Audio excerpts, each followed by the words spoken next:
My name's Sophie and tomorrow I go in for my breast implant replacement surgery.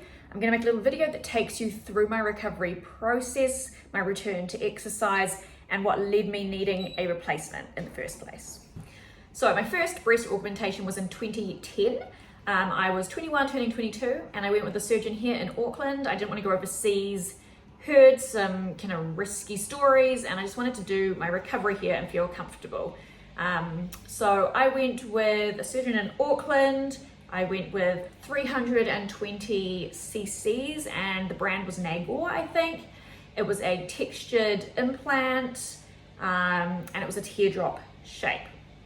So in New Zealand, they no longer do teardrop textured implants anymore, as there has been since then a slightly higher risk of a type of lymphoma.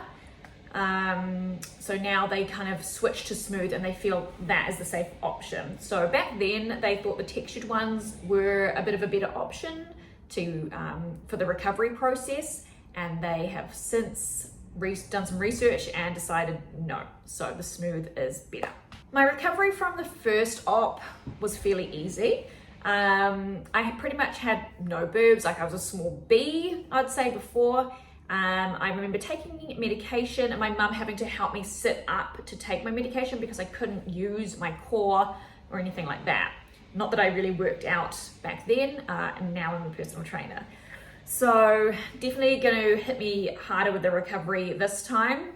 It's also a bigger procedure because it's a replacement, and they're cutting more away because they're taking out my whole capsule, which I'll get into later. So I first noticed something was wrong a few years ago, so probably at that 10-year mark with my implants. I felt like my bikinis, it was always sitting off, and I thought it was the bikini itself. And then I realized that one of my boobs had moved higher than the other one, so all my clothes were kind of offset a little bit. It's gone firmer. So doing some research, I found out that one of my breasts has capsular contracture, so the scar tissue that naturally forms around an implant to protect the body, over time, for some reason, has hardened. So it can squeeze the implant and it can move it up or wherever. So mine's gone hard from the scar tissue and it's squeezed it, so it's moved up. So one of them is sitting higher than the other one. Right, so I thought I would show you the difference between the two sides. Kind of hard to see, obviously, with clothes on, but if you look at this angle, this is where the original breast sits. It's quite teardroppy, and if you come around to this side, it's a lot higher up. So you can see it's a lot higher here, a lot rounder, it's firmer up top, opposed to this side, which is a bit more teardrop here. If you look at the underneath, I'll show you, one has moved up and you can see it's about, I'd say like 1 centimeter to 2 centimeters higher than the other side. So this is the one that's moved up. This is the original place. And if I tense, you can kind of see it even more. So I decided off my own back to go get an ultrasound. I really should have gone through the doctor and I didn't really think about it at the time. I was just trying to be really proactive about it. And I went and got an ultrasound, which was about $300, if I remember correctly. Did that, it showed the contraction, the one side, and then it flagged a potential intracapsular rupture on the other side, which this boob felt completely normal, so I wasn't expecting that. And that intracapsular, so that means it's contained within the scar tissue. At the time, I feel like I wish it had been explained to me better, and maybe that would have changed the direction in which I am now. But I kind of was under the impression that intracapsular was still contained within the implant, which isn't true. So it just means it's contained within the scar tissue. So I kind of was happy with that. They told me there was no like emergency, I didn't need to do anything urgently, but I would need them replaced in the future. And I was happy with that. So I left that for like 2 years, 2.5 years. Over time, I have got like, not pain, I don't want to say pain, but like a little bit uncomfortable when I like lie certain ways. So I decided I better go and get another ultrasound, check if anything's changed since I first had it done 2.5 years ago, and see where I am tracking for the replacement. So I go back, again, off my own back, not through the doctor, and now the ruptured side is showing that it's potentially extra capsular, so some liquid is on the outside, which means it's now gone out of the implant, passed through the scar tissue layer, and then now it's on the other side of that, which means it can stick to the surrounding skin. So this has become now a bit more of an urgent scenario. Not crazy urgent, but they recommend if you've got a ruptured implant to get them out.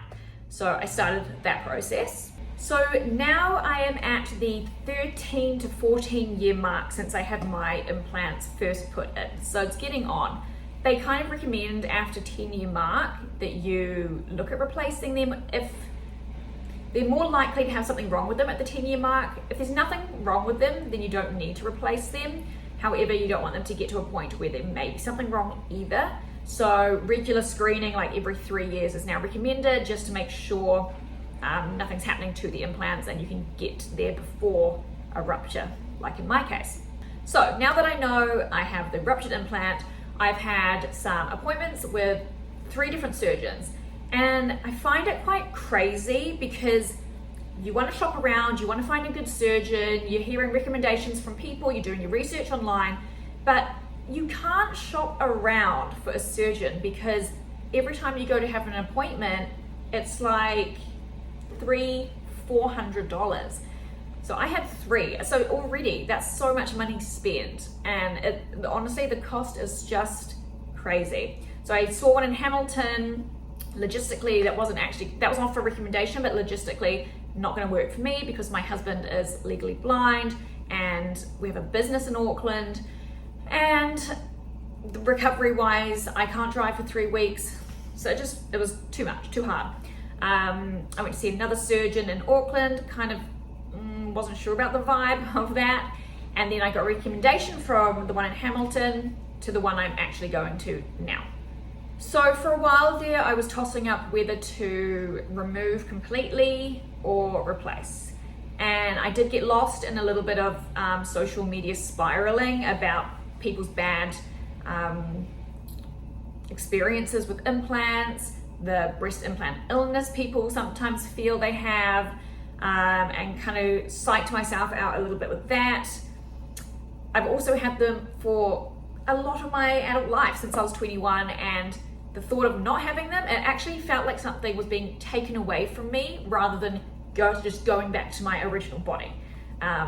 So I went back and forth for ages. There was a lot of tears, and I already have an autoimmune condition called pernicious anemia, so there was that in the back of my mind, and yeah, a lot of tears and just undecisiveness.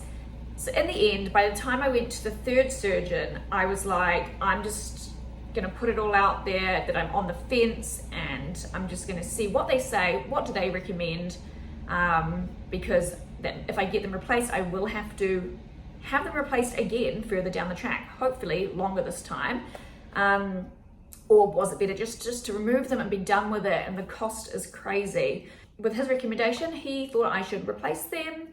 And I just want to put in a little note here that he wouldn't say replace them just from a monetary point of view, because basically there wasn't much difference between cost-wise taking them out for me and replacing them. The implants themselves, I think, only cost like $3,000. And this surgery is upward of 30K. So this surgeon, Yannick, he made me feel very comfortable. His nurse, also Robin, made me feel extremely comfortable and heard, and that my worries were taken into consideration. So I got really good vibes from him. He decided that I should still stick to under the muscle, which is what I've currently got because of the limited breast tissue that I have on top, and it looking more natural, and hiding any like rippling or edges that you don't want to see of an implant. So that's what we're doing. However, this time, instead of obviously the textured, we're not doing anymore. It's a smooth implant. The brand is different. The brand is Motiva. And the projection, so we're going for like a rounder implant with a more like rounder up the top, I would say like a higher projection opposed to the teardrop, just to give a little bit more cleavage line. My current implants are quite bottom heavy, with that quite teardroppy shape and then rounded at the bottom. So this will kind of just even the whole shape out a little bit more. So I'm going slightly larger, 25 to 375, which actually isn't much difference, but I feel like the real difference I'm going to get is the cleavage from the higher rounder implant. But I tried on a surgical bra with the difference, so between the implants I have now and the new ones, and I put them in, and I'll show you the video here. It's not much difference, and you can see me taking them out. That is the difference between the two implants that I am getting. So in preparation for tomorrow's surgery, I have to shower at night, obviously, with an antibacterial soap, and then wipe my whole body down with these wipes, and leave it on. Don't put on any deodorant, any perfume. Sleep in clean pajamas, clean bedding, really trying to limit any kind of bacteria, because they think even capsular contracture could be caused from bacteria getting in the initial surgery. In the morning, again, shower with the soap. Again, got 2 of these with the antibacterial wipes, head to toe, clean clothes, and then I go in for surgery. One really cool thing that has changed since I first had implants, with the bacteria that they think could get in the initial surgery, obviously they try and, wipe everything down, keep it sterile. But back then, when I first got it done, like 13 years ago, people would handle the actual implants. Sure, you've got gloves on, but multiple people are handling, like the nurse, the surgeon, it's going in your body. Now, they do this chute thing, where if you think about like icing a cake, and it goes into that little chute, they put the implant in and they squeeze it in so no one ever touches it. It goes straight from this packet straight into your body, and that saves a lot of handling and potential bacteria. So how am I feeling? I'm feeling not nervous about the surgery itself. Like, I fully trust the surgeon. He's going to do the best job that he can. I've had that done before. But it's more so the recovery. So back then I didn't exercise. I did hair and makeup. It's a fly. And I kind of eased my way back into work. I think I had 2 weeks off work, and then I went in, I just kind of did light work and I built it back up. Now I still do makeup, but I also am a personal trainer. I own a gym in Auckland, so I do one-on-one clients, and I obviously love training myself. Upper body is one of my favorite things to do, which is a no-go. So they have recommended that I obviously just 3 weeks of just recovery, light walks, nothing that gets your heart rate up, and then 6 week mark you can do kind of lower body work. And I feel like, I'm pretty sure they said 3 months for upper body. So the reason this is slightly different to some people's surgeries is they need to cut away a lot more in my surgery. So some people, if there's no rupture, they can go in, or no capsular contracture, they can go through, cut open the scar tissue, take the implant out, replace the new one somewhere in that pocket, and that's less recovery time, especially if it's going on top of the muscle. However, mine is under the muscle. They need to get in there, they need to cut away all of the scar tissue that is connected now to my body, and then get out any silicone that has come out of the scar tissue into my body as well. So there's a lot more chance of bleeding. I've got to go home with drains in for a few days. Real nice. I think my husband's a bit like, oh, yuck, like, oh my God. And then I go in and get the drains out. So yeah, the recovery process is a bit harder, a bit longer, potentially a bit more painful, but I have a high pain threshold and I feel like I'm ready. I just want to get this done. Summer's on its way. It's a beautiful day today. I just want to start the recovery process because I've been thinking about it for so long now. I'm putting it off and it's time. So that is all the lead up to my surgery. I will keep you guys updated tomorrow and through the recovery process. I've got my mum coming to hang out with me a little bit and make sure that I'm all good as Damien holds down the business and takes over some of my personal training clients. So the morning of, we turned up for surgery in this beautiful villa. And here I am in the waiting room waiting to go in. I had to wait ages, which was the worst part. Here's me in my little gown get up. 2 days post-op, let's chat about how it went. The surgery went well. When the surgeon was in there, cutting away the capsule. The ruptured implant was actually contained still within the scar tissue after all, so that's awesome. He didn't have to do like digging of silicone out of the body or anything, so pretty stoked with that. The anesthetic was fine. When I came out, I had like a little sandwich, tea, cheese and crackers, recently gluten-free, but that went out the window because I was so hungry, so I ate it. And then they sent me home with this gigantic gift bag, which I was not expecting as a drain bag. I was expecting, I don't know what I was expecting, like a couple of small drains in a little pouch or something, but let me show you the drains. It's pretty gruesome. I've got to keep these on until less than 20 to 30 mils comes out. The body can disperse that back out, but they don't want too much blood pooling in the body. So it's just me, everywhere I go, carrying around a little bag on my arm. Little fashionista.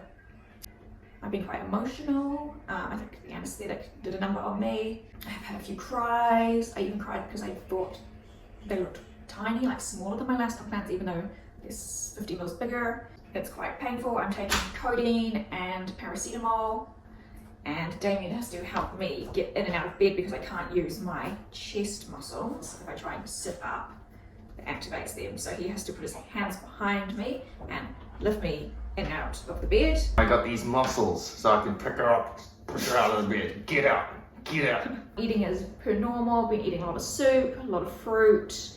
Digestion seems fine. So you can't shower for 3 days, so I got Damien to help me put some dry shampoo in my hair. Yeah, and then just rub it in with your fingers and like a rubbing shampoo. Not quite the salon experience we hoped for.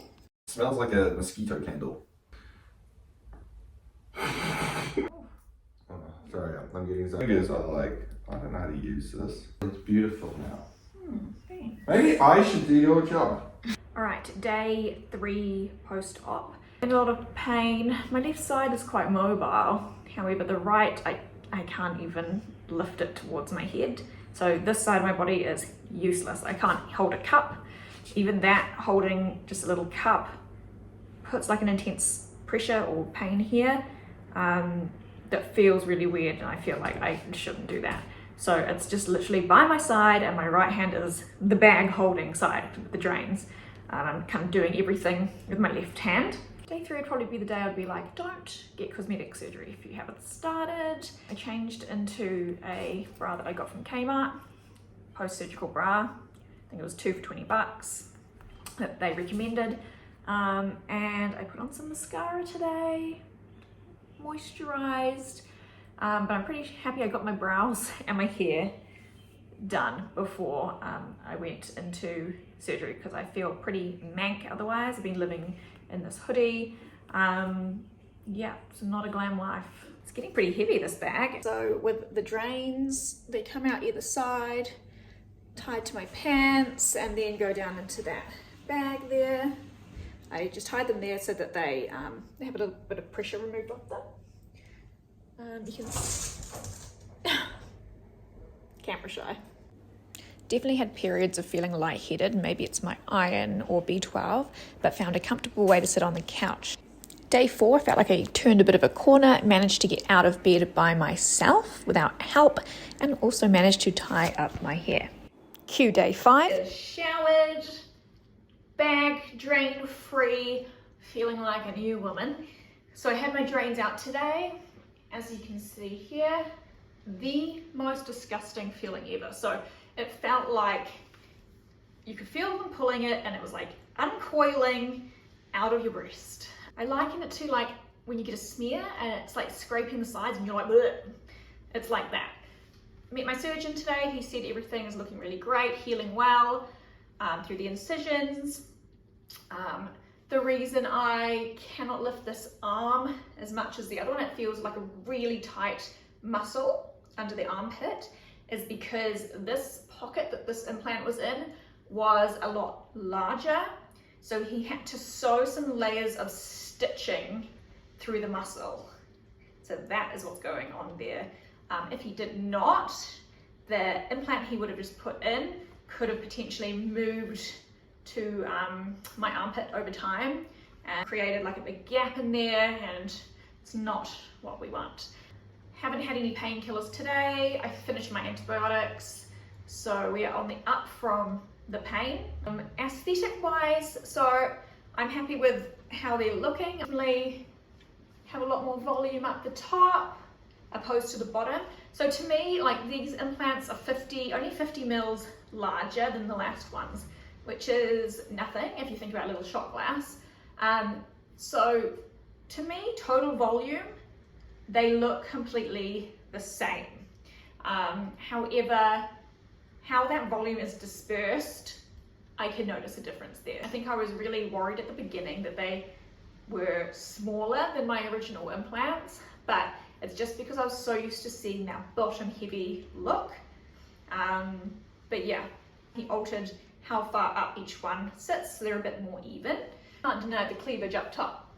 Today I went on a little walk outside of the house with my mum. I took her to lunch to say thanks for looking after me. And I did feel like I was kind of supporting underneath my boobs with my arm a little bit. I had a supportive bra on, and I'm literally only wearing this for this video to show you. Even when I was walking with that, I felt like if I was walking too fast, the gravity was bearing down on where those incisions were in it. I could feel them, so kind of had to support myself a little bit. But walking at a snail's pace is fine for now. We'll be able to speed that up later, but I'm just thankful to be able to get out of the house. I live near the beach and the cafes, so I will just be wandering down every day and getting my steps in and just getting some fresh air, because being cooped up inside for the last 5 days is not that great. Out completely flashing. There's skin colored tape on the incisions. You can see bruising on the one side, which will go down, but I have to keep those taped up for a few weeks just to support the incision so it heals well, keeps it flat. And then after that, I will be putting on like rosehip oil, massaging around the scar, kind of like what you would do for a C-section. You massage and move the scar just so it all knits back together nicely, and you kind of keep as much feeling there as possible. Okay, 2 weeks post-op, little update. A lot's changed since the first week. So now I can go for walks. I feel like I don't have to support myself too much underneath. I can walk at a regular pace. I'm still getting like the occasional little rib, it feels like rib pain, or sometimes it feels like I'm wearing an underwire bra when I'm not, and then it's digging in. I think it's just the internal stitching. So there's still some weird feelings going on, but overall feeling much better. Also looking back on it, thinking about how when I came out of surgery, thinking that my implants were quite small compared to my last ones, and thinking it was because of the different shape. On one hand, yes, but actually now they look completely different. So another week's gone by and they look different. I think when you get surgery, everything's pulled so tight, they're held in really tight. When now they've kind of softened up and they've got a more rounder shape. You can still see the bruising all on the side. And it's a little bit numb around there. But I was so swollen, which I didn't realize, through the chest, through the sides, and through my ribs and core. So everything was puffier, making the implants look smaller as well. So now I feel like they're more defined because the swelling's gone down and I can see my actual shape a bit better. And I think that will only get better over the next few weeks as well. So a lot of people ask me, how do I feel about not exercising? It's only been 2 weeks, and I'm not someone who's like, oh my God, I need to exercise every day. Like I'm gonna lose my gains or whatever it is. I don't think 6 weeks undoes 6 years of hard work. It might pull it back a step, but then there's always the rebuild, and I'm totally fine with that. And it's actually been a nice break putting my energy into less things over this time and just letting myself heal without the stress of all these different things. I'm sure by week 4, I might want to do some like body weight exercises for my lower body, and I'll just see how I feel. but I want to take the rehab seriously, and I don't want to like compromise my results or healing or anything like that. So yeah, it is what it is. I'm totally fine with it.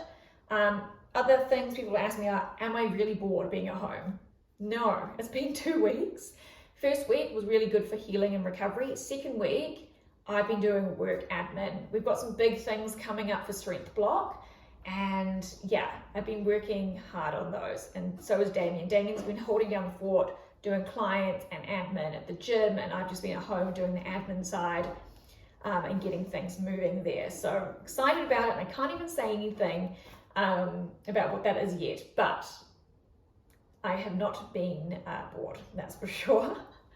I've also been doing little walks down to the beach, listening to podcasts and things like that. So yeah, but overall feeling really good for 2 weeks. So back to work in a week time doing hair and makeup, and then my PT in-person clients as well. So we'll do, I'll be telling them what to do and not lifting anything heavy.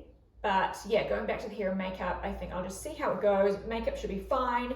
Hair might be an issue with blow drying, but given how much improvement I've made in the last week, another week, I might feel totally fine. So we'll just take it as it comes.